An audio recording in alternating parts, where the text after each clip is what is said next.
Right, today's video is me giving you my thoughts on Luton losing 3-2 at home against Plymouth. Lots to talk about, and I'll start the video off by saying this, and I've got lots of anger inside me. It might come out, I don't know. I really don't know. But what I do know is it's totally unacceptable when you are the home team to gift the away side 3 goals, and all 3 goals were shambolic defending. And then when this away team go down to 10 men, for the majority of the second half, they play with 10 players, we are unable to break them down, and we lack the quality which we did in the final third. How many times did we get into the final third? We got onto these dangerous positions. We were getting the ball out wide, but we didn't show any quality. Why do we feel like we need to score the perfect goal? Am I the only one that thinks this? Am I the only one that thinks that we are trying to score the perfect goal every time? Because that's how it feels like. It feels like we can't score scrappy goals. We can't score like awful goals like the Plymouth team did for the third goal. Why can't we score a goal like that? Why does it have to be pass, shoot from outside the box, or pass with these fantastic bit of movement? You're not going to do that when a team is sitting in a low block when they've got 10 players. You're not going to score a pretty goal like that. You've got to show something different. You've got to throw your body at a cross. You've got to throw your body into a challenge into the box. You've got to keep them high, press them up. You've got to shoot from outside the box because it might take a deflection. Why didn't we not do all these things? And then when we got into these areas to try and do these things, like Ali, for example, he then decides to put, you know what, I'm going to have a shot from outside the box. Oh, wait, it goes out for a throw-in. I don't normally have a go at a player that has a shot, because I feel like at least you're trying something. But come on, Ali, show a bit of quality. You are a professional footballer after all. You don't need to be putting a shot from outside the box to give them a throw-in. It's not good enough. The quality is not good enough. And I feel like how I'm feeling right now, majority of football fans would feel exactly the same way with what they've witnessed today. I just can't believe every time we play against 10 men, we don't know how to perform properly. We don't know how to break teams down. Why? It's got to the point now, and I can't believe I'm even saying this sentence, I don't want to play against 10 men anymore. It's meant to be a positive thing. It's meant to be an advantage. For us, it's not. For us, it's a disadvantage because we don't know what to do. I don't get it. I don't get it with us. And in today's video, I am going to point fingers at Matt Bloomfield. And I know some people might think, Lewis, wow, you're not going to defend Matt Bloomfield. There are some decisions he did wrong today. But he doesn't get majority of the blame for me. The players do, because he doesn't defend how they defended for those 3 goals. He doesn't lose the ball outside this, our box, which is such a stupid place to give the ball away. He doesn't clear the ball off a, Plymouth defender or Plymouth player even, and it goes into the back of the net. No, he doesn't do that. The players do. He doesn't show that quality in the final third. That's the players. But he does do certain things wrong, and I will suggest what he did wrong in a minute. But overall, today, it's just embarrassing. Plymouth deserved to win the game on how well they defended in that second half. I thought they defended so well. Fantastic defensive performance. And in my match preview, by the way, I do suggest to watch my match previews because I do talk about what teams are good at. And what I mentioned in the match preview for this game, which I did predict Luton to win, so I did get that wrong. What I said Plymouth were really good at was when they do go 1-0 up or they're in a winning position in a game, they're very good tactically. Their game plan is quite good. They know how to hold on to that lead. What happened? They went 1-0 up, and the only way we managed to score our goals were through penalties, which I'll talk about in a second. They are very good at winning the ball back, intercepting the ball.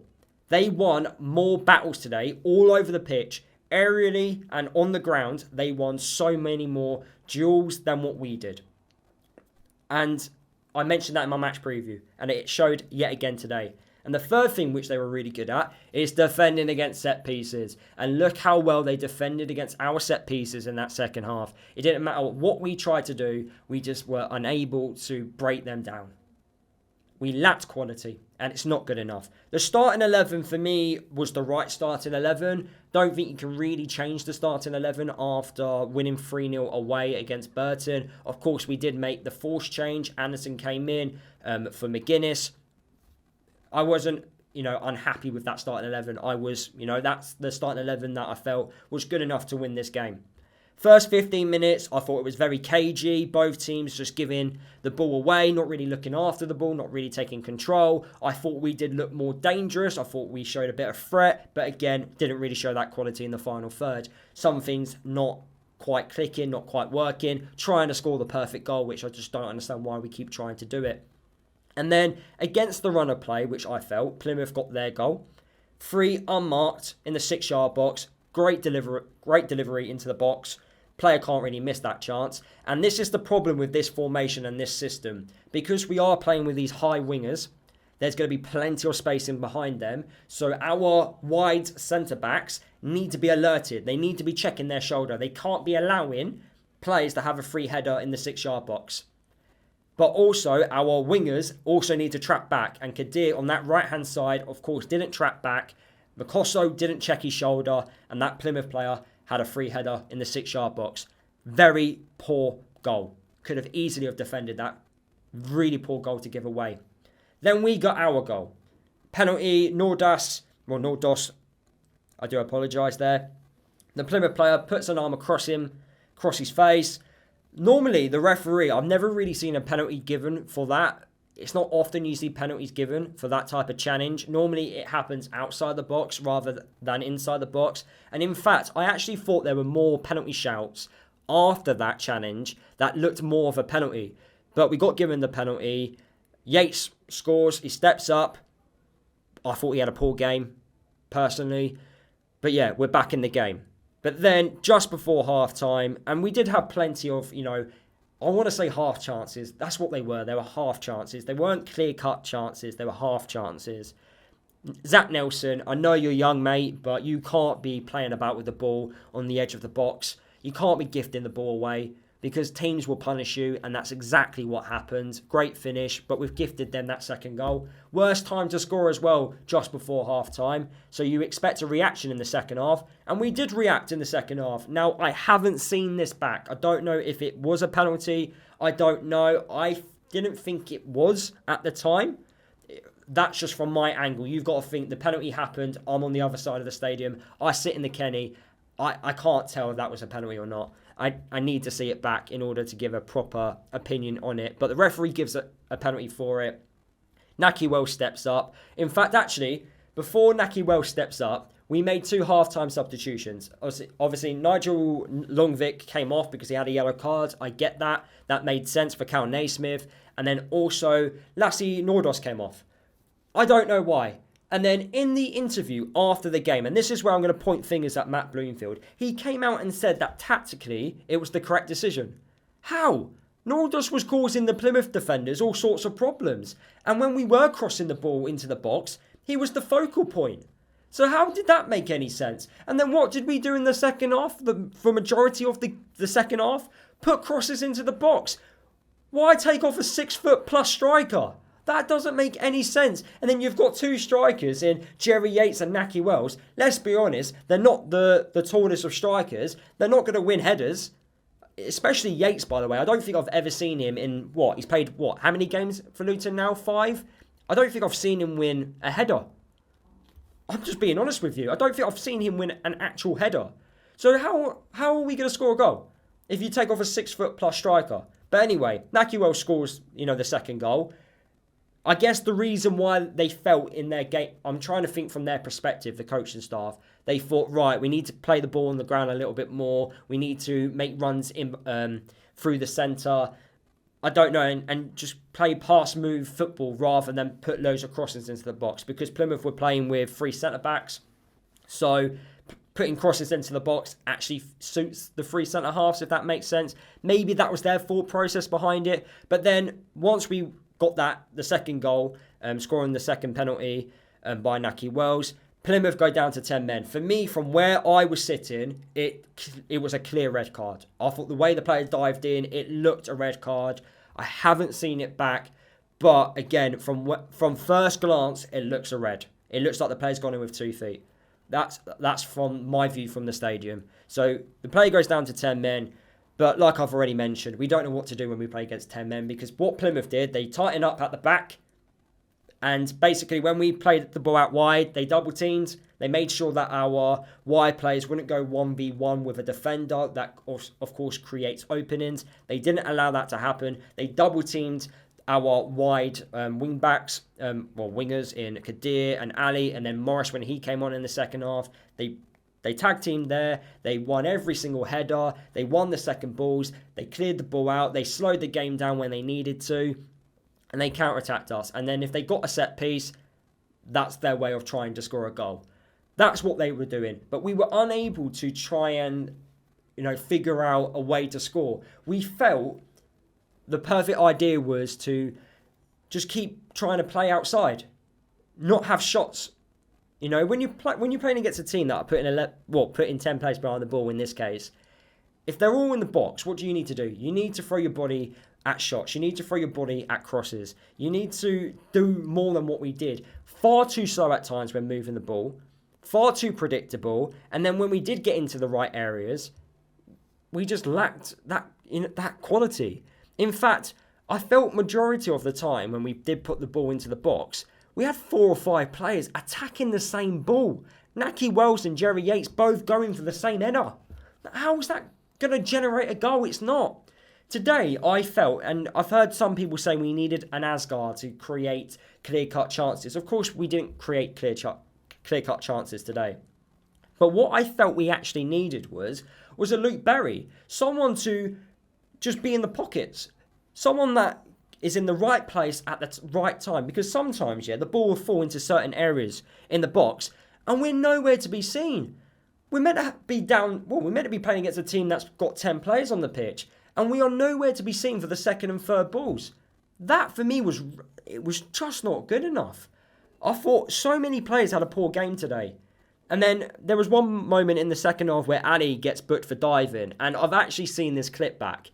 It's not a dive. It's actually a foul, believe it or not. But no way the referee was going to give 3 penalties. Not a chance was the referee going to give 3 penalties in this game. Especially when, 2 of them might have not have actually been proper penalties. But there was definitely one clear one in the first half. After Nordos had the arm across the face, he actually got dragged straight to the floor. And I thought that was more of a penalty in the first half. But anyway, lots of obviously penalty shouts. But I can't even tell you chances because we didn't create clear-cut chances. I think Ali had one in the first half, which the keeper saved. And let me just say this. The Plymouth goalkeeper is one of the worst goalkeepers I've seen in a very long time. And yet, what did we do? Half the time he flapped at every single cross that came towards him. He gifted us so many corners, and yet we didn't pile on the pressure in the last not last 5 minutes, but the last 25 minutes. We didn't even pile pressure on him. He's been flapping at crosses all game, and we've decided not to pile the pressure on him. What are we doing?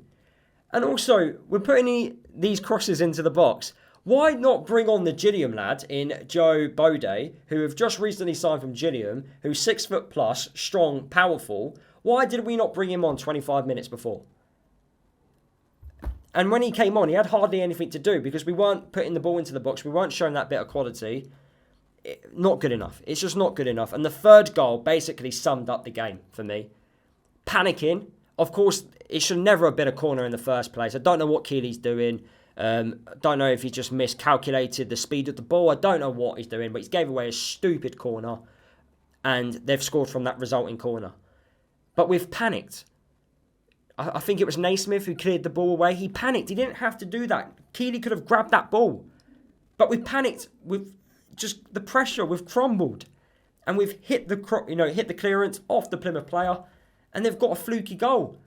But they're going to take that. It doesn't matter. They've got 10 players on the pitch. They're going to take any goal that comes their way. And then they defended brilliantly to make sure they win the game. It's just not good enough. And Matt Bloomfield, I don't know why you took off Lassie Nordos at half-time. Or Lassie Nordos, I should say, at half-time. I don't know why you did that. Because he was having a good game. He was having a much better game than what Yates was having. So I thought that was a diabolical decision there. Because I thought he was actually causing them problems. And the second thing was not bringing on Joe Bode on a lot sooner, a striker that is over 6 foot, who can actually win headers, because the two strikers which we had on the pitch weren't going to win headers against a very tall, physical Plymouth defence. Tactical game plan completely wrong. I don't know what Tom Cleverley got sent off for. I think he was moaning about certain football decisions that weren't going Plymouth's way. It happens, that's football. But yeah, just not good enough. Not good enough, and this is how I'm going to end the video. Smash the like button, helps the video perform better. Let me know your thoughts down below. And yeah, I'll see you guys in tomorrow's video. I'm doing a live stream, so I'll see you in the live stream. And that's at 11 AM. And then I also will give you 5 things which we learnt from the game as well. But it's just not good enough, is it? And it's 2 steps back when I thought we actually finally turned a corner. We haven't. So much work that needs to be done. I'll see you guys in the next video.